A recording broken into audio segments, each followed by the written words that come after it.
Ngayon, itong corruption, it has to stop.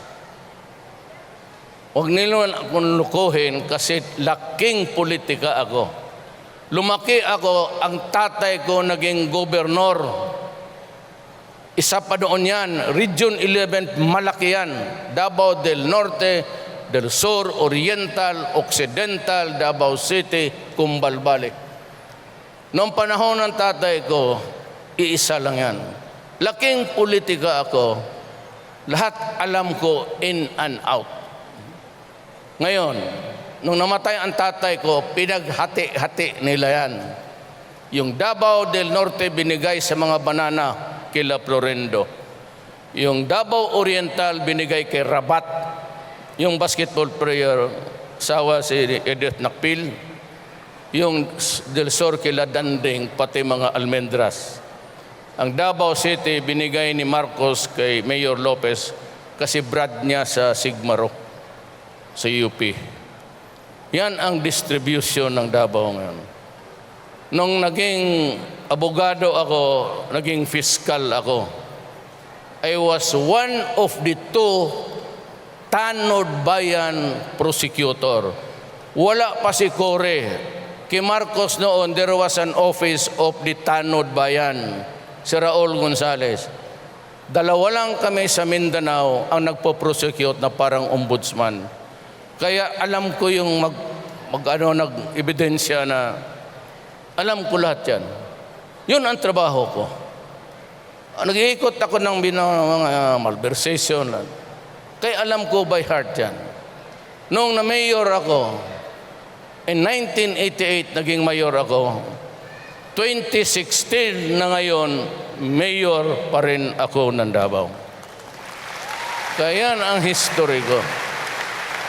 Kaya alam ko, so it has to stop.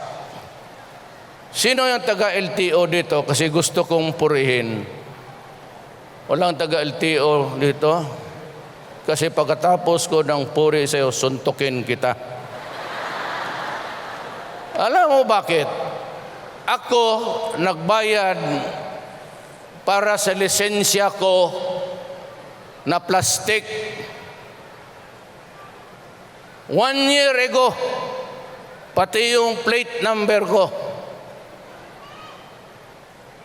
Ewan ko kung anong nangyari. Lahat tayo, resibo pa rin, tapos temporary permit lang ang pag-drive. At yung plate number, hanggang ngayon, wala. Matatapos na lang si Aquino. God. Matatapos na lang. Wala pa plate number.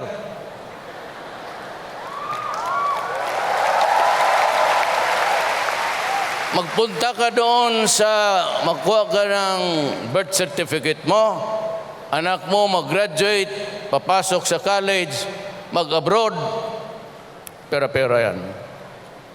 Kuha ka ng business permit, pangkaraniwang buhay ng Pilipino yan. Alam ko yan. Ayan, wala sa Davao.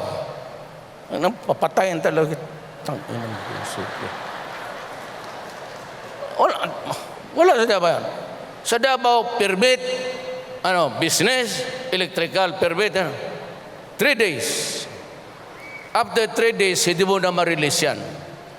Gawin mo trabaho mo, after 3 days, lalabas yan. Pero dito na sa akin.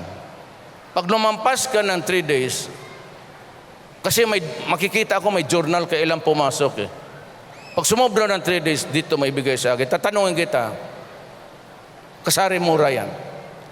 Bakit inabot ko lang?